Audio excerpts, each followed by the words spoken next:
Today I'm going to be talking through what it takes to build your own car, specifically for the road.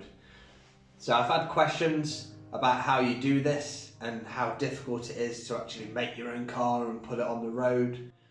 So every country's got its own rule book. In the UK we've got the M1 manual. I'm going to be briefly talking through this today. So this is more for the people that are building their own car or maybe one day want to build that dream car. This is where you start. So if you can't find your country's own rule book, I'd also recommend looking through this because a lot of the rules that apply to the UK are very similar to the US, and a lot of other countries are very similar. So a lot of these things are common sense things. So things like headlights, you have to have a certain amount of headlights. They have to be at a certain height, like a minimum height and a maximum height. The same with mirrors, you have to have mirrors. Like your glass as well, has to be specific glass, it's got to be good for road use.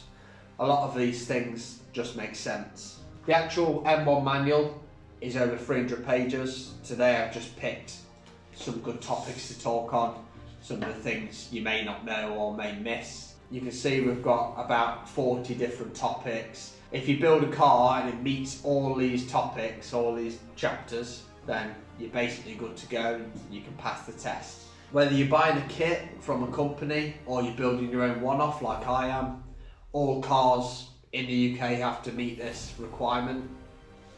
So I'm going to briefly talk through some of this stuff. I'll try to keep it short. I'm going to go through just the things you may not have thought of. So firstly, there's noise of the car. You need to have the car not too loud. So they'll check this, they'll get a microphone behind the car, they'll put it a certain distance away, you'll start the engine and have it at 3/4 of the RPM, and they'll take a measurement, and as long as you're under that maximum threshold, then you're good to go. Each one of these sections in this book has about 10 pages, so that's why I'm just giving you the key bullet points. But if you want to check more details, have a look in this book. You can download this. I'm going to put a link below in the description for anyone to have a glance through. So there's also things like the visual emissions. The car can't be kicking out loads of black smoke. Meter emissions, they put a probe in the exhaust, they start the engine, take it to certain RPMs, make sure it's not kicking out too many nasties.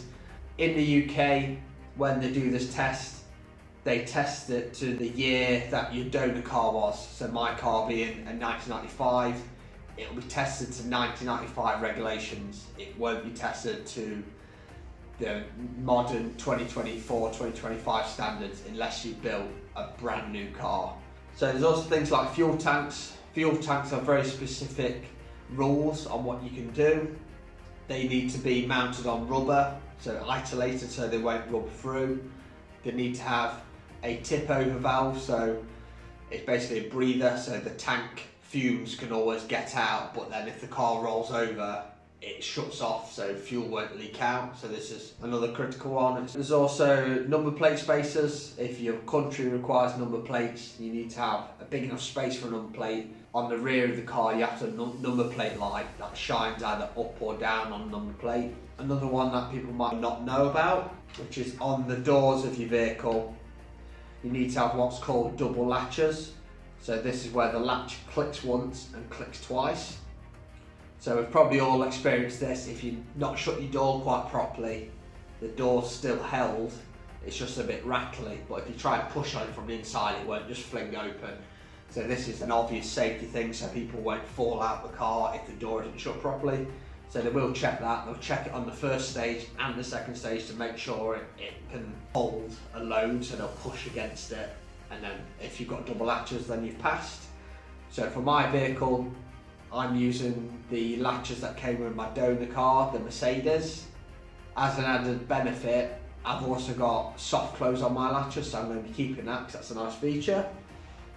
An important one called indirect vision, which is basically your mirrors, anything you can't directly see in front of you, so anything you're relying on a mirror for or a camera, anything like that.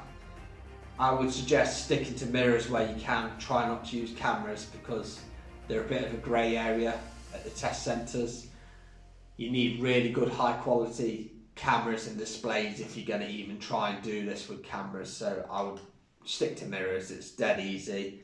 At a later date you can always change it as long as it meets your yearly tests that you need to do with the car.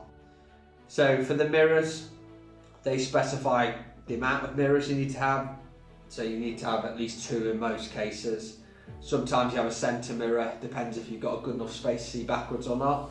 When they do the mirrors, they also do a test. So they measure from the back of the car a certain amount of meters and outwards. They set up like flagpoles. When you're sitting in the car, you need to be able to see all these different flagpoles that they've positioned.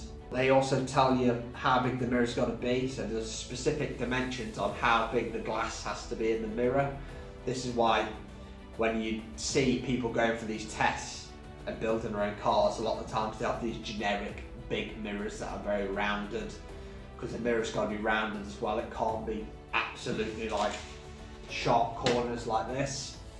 Everything on the outside of the car has to be slightly rounded to at least 2.5 millimeters. So most people stick to at least 3 millimeters to give you that wiggle room, but everything's got to be slightly softened on the outside of the car. So I'm skipping some of the more basic things like brakes, because clearly every car needs to have brakes. They need to be efficient, they need to work well, you need a handbrake. I'm going to move on to the interior because that's not quite so obvious. A lot of people think when you're building your own car you can just design your own interior and go mad with it, but there's certain rules again which say that nothing on the inside can be absolutely sharp. It all needs to be slightly radiused, as well as you can't have big toggle switches just sticking out the dash really far. There needs to be a maximum of 1 centimetre sticking out from the dash. It needs to be rounded, so you can't like hit your head on it or anything like that. So another thing is you're not allowed to have airbags, because an airbag that's not placed right, not positioned correctly, can actually be really dangerous. As well as if you've got something on your steering wheel, it may blow off and hit you or something like that. So as a rule, you're not allowed airbags. It's common sense stuff again, but it is a bit annoying with the way the regulations are, because when you're designing anything, you have to work to these books, which is why I designed my car in the way I've designed it, because I'm working around the rules that say you're only allowed headlights a certain height and interior a certain way. So that kind of keeps you in position with where you can go with the design. You can't do something too crazy because the rules say you can't. So moving on from interior, there's things like anti-theft, immobilizers and alarms. I believe you need to have at least 2 or 3 different ways to secure your vehicle, things like steering lock or alarm. So you can read more in that section if you want the details on that. There's protective steering. This is quite an important one. So in old cars, they used to just have a steering shaft, and if you crashed, the shaft came out straight towards you.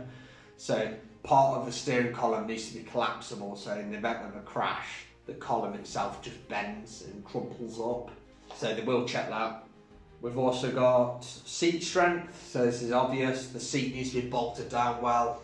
It can't just be through some like really thin, flimsy metal. It needs to be like nice, thick metal that is bolted down through. It specifies in here exactly what size bolts you need to use. It tells you the thickness of the plate, and that kind of stuff makes it quite easy to pass. So as long as you read this and make your car in that way, then you've got a very good chance of passing, because they work off the same book. There's always small things that you may have forgot. Things like you might need to put a tyre wrap on a wire or something like that, or some gasket may be leaking. Something to that extent. You may fail emissions or noise requirements, but with the way they do this test, they only test the bits you failed on last time. So if the first time round you passed all the body and passed the mirrors, but you failed the emissions, they only retest the emissions on the next attempt. So they do help you get through these tests. So moving on from seat strength, there's exterior projections, which I've already basically talked about. The outside of the car is going to be round. They check this and make sure that there are no sharp edges. They also go along with a tool. So they have a sphere tool. They say a good way to check this is to use your fist, and anywhere that you can touch needs to be rounded. So if you've got the front of the car here and you've got the suspension back here, if you can't get to it physically with a fist, if you can't get to the sharp bits of the suspension, then you can leave these bits sharp. You only need to round off things that you can actually touch and get to. So if you can't physically get to it with a closed fist, then you don't need to round it off, you can leave it sharp. So there's also things like, you need a speedo. This is obvious, but you need a speedo that always tells you the speed. So you can't make your own speedo unless it's accurate, calibrated. It needs to straight away show you the miles per hour or kilometers per hour. You can't click through menus to get your speed. It needs to be obvious straight away as soon as you start the car and turn the car on. So they'll also check the calibration, and that's done on the rear wheels of the car. So they put the car on a dyno and they'll run it up through certain speeds. So they might go 30 miles per hour, 40, 50, and they double check that your speedo meets what the dyno says, because the dyno is calibrated. We've also got statutory plates.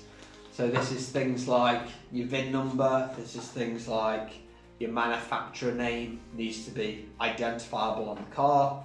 It tells you in this book exactly how it's got to be. It's got to be permanent, non-removable. If you need a VIN number for your car, there's also a separate process for applying for that. It's not actually too difficult. You just apply for it and tell them what you're doing. They'll send you the number.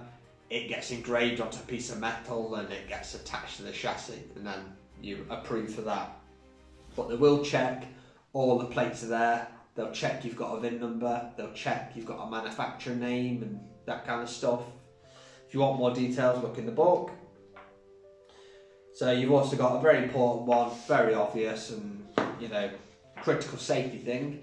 With your seat belts, they need to be anchored in well. So it's the same as with the seat that we talked about previously. It needs to be through some good thick metal, and seat belts also need to be positioned in a certain way. So it tells you in here the dimensions, but the dimension of the seat belt needs to be in a certain place so it comes over your shoulder properly and that kind of stuff. So that's another one to look at. You also need to look at which seat belts you get. They need to be approved seat belts. So you can't just go making your own, it's got to be proper seat belts. Very similar with lighting. All of the lighting on the car needs to be approved. So in the UK we have an E mark, and that tells you that the light's gone through all the testing to say it's good for the road. So this makes sure it's not too bright for people driving the other way. Make sure the indicators are the right colour, the exact right shade of orange and that kind of stuff. So that's why you can only use lights that are designed for a road car. Some people say, why don't you do some crazy style lights and do something really cool looking and make your own? You can't make your own and register it for the road.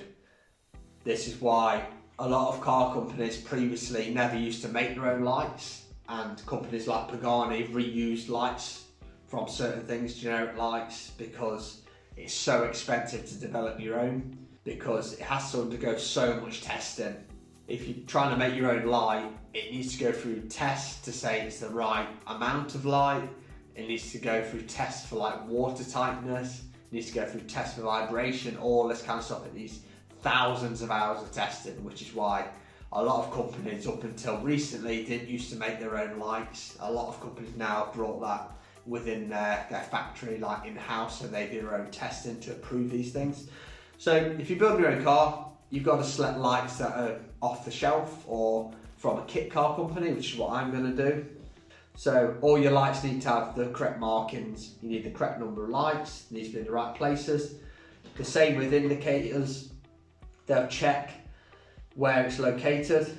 They've got a diagram in here to say what angle it needs to be visible at. So if you're standing here, you need to be able to see it from this angle, and they specify that exact distance and angles that need to be visible at. The same as the front of the car. Headlights need to be visible from this kind of angle, so you need to be able to see both. So all that stuff's in there. That's one you can quite easily get caught out on. People commonly fail for lighting if if they've used the wrong lights or they've got them in the wrong position, got them too low or something like that.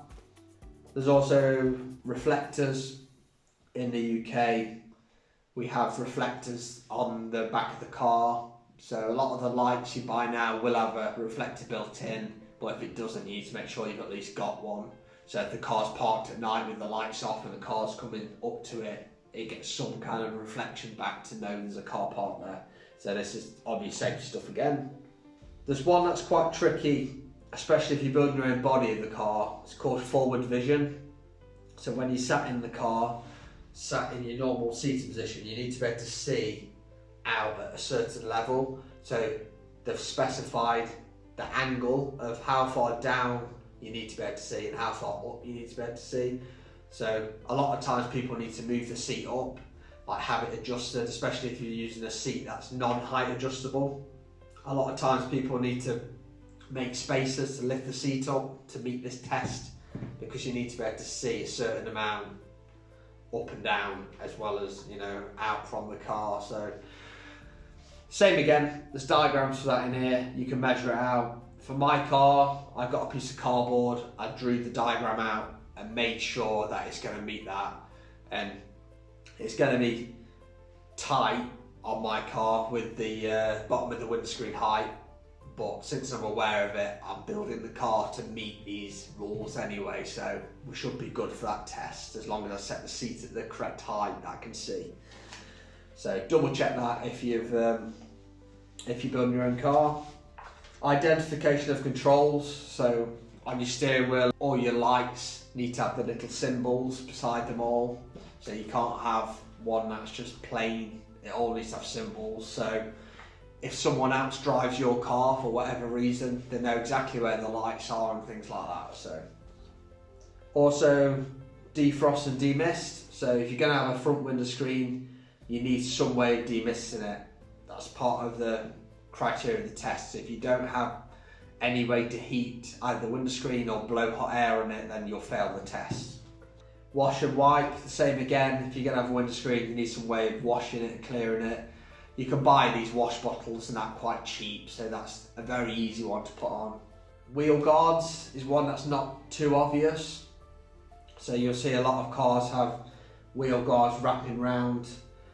There's certain distance again and angles you need to have it covering the wheel. You can't have open wheels, especially in the UK. Some other countries may be different on this. You may be allowed open wheels, but most places you can't, because you may throw stones up at the car behind, so you need wheel covers. We've got one that a lot of people may not know about, is safety glass. You can't just have your own piece of polycarbonate and expect to register the vehicle for the road. In pretty much all countries that I've looked at, you need safety glass. So this is glass with the plastic in it, so it's laminated. But more importantly, it needs the markings in the corner of the windscreen. So if you go look at your regular road car, it'll have some kind of markings, either black writing or white writing. It'll have like a dot number or some kind of abbreviation to say that window has been through the testing.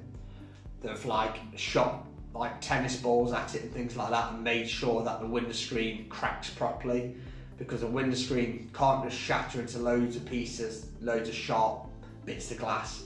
It needs to all stay together. So that's, if you ever see the windscreen like cracked, it still stays together. It's all like a plastic layer within it that keeps it together. So you need to check your front window has them markings as well as the side windows. You can use polycarbonate as long as it's got the markings and it's approved for road use, but in most cases you're going to be using glass. So for the rear window, if it's a hard top, it has to be the same again. It has to meet all the criteria and have the markings.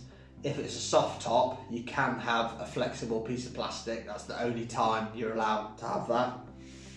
So glass is a very important one to check. Doesn't matter what country you're in, you need glass that's approved. You can't just go making your own like plastic windows if you're using the car on the road. So tyres. The tyres of the car need to be rated at the maximum speed of your car.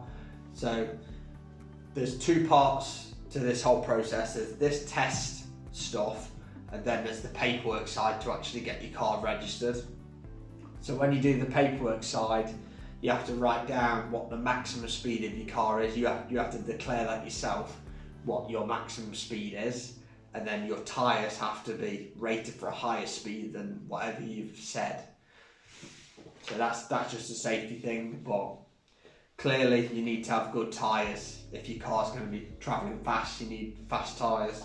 Electrical, so with all your wires, they all need tyre wrapping. Everything needs to be nice and neat. You need tyre wraps at least every like 20 centimetres just to clamp them down so wires aren't moving about and getting destroyed. They will check all that. Most of them sections we've actually covered. You can see here I've got some of the front pages. Things like the wheel guards. This is the kind of format that they put it in. They tell you that the purpose and what the requirements are. They've made it quite easy to find whatever you need. Things like I said, safety glass. There's the marking it has to have for our country. So same again, they made it quite a few pages showing you different markings you're allowed. All of this book is for the test, the physical test you take the car to when you've built your car. So the test that they do is very similar to the yearly test that you take your car on, but it's just a much longer version. So it's about 5 or 6 hours as opposed to the yearly one, maybe just an hour's test. It may be quite a short test. Once the car's passed the physical test, there's the paperwork side, which is basically just saying where all the parts of the car came from. So things like the engine, suspension and that, you need to write down where you got the parts. This is because in the UK there's 3 different ways we can register a car. Firstly, we've got what's called a Q plate, which is where the number plate starts with a Q letter. This is for builds where you've used loads of different parts from different cars. A lot of people don't like Q plate registrations because if you're building like a GT40, you may want GT40, you know, V8 or something on your number plate, have it say something different, but you can't do that with a Q plate. There are benefits to a Q plate though.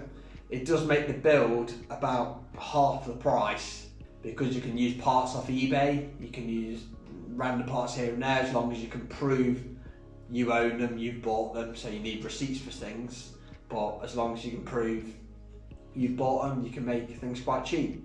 So my next build will probably be a Q plate because it's just a lot cheaper. Secondly, we've got what's called age-related registration. The limitations here is that you only have one donor vehicle. So for my project, my donor vehicle is the Mercedes, which is a 1995. So this means my registration plate will be a 1995 registration plate. It won't be identical because it's no longer a Mercedes, it's something completely different. And then thirdly, there's new registration. So this is reserved for builds that are completely new, so every nut and bolt's new. So that really goes through the processes. There's the test, and then there's the paperwork side of it. So anyone wanting to do this, find your country's rule book, have a look through it. If you need to use this, you need to look through this. It'll be down below in the description. If this video helped you out, if it gave you some good information, give me a thumbs up. It takes a lot of time to make these videos. I've read this actual manual about 7 times when I was building my cars and designing cars, because you have to know what you've got to work to. If you go building something nice and then you have to change it and adapt it later on, it just doesn't make sense because you end up with something that doesn't look anything like what you wanted in the first place. So that's why my car looks the way it is, because I've built it to these books. So if you enjoy this, give me a subscribe. I'm going to be continuing the build very soon on the V12. We've got a lot more work to do there, and later on we'll be getting through this test.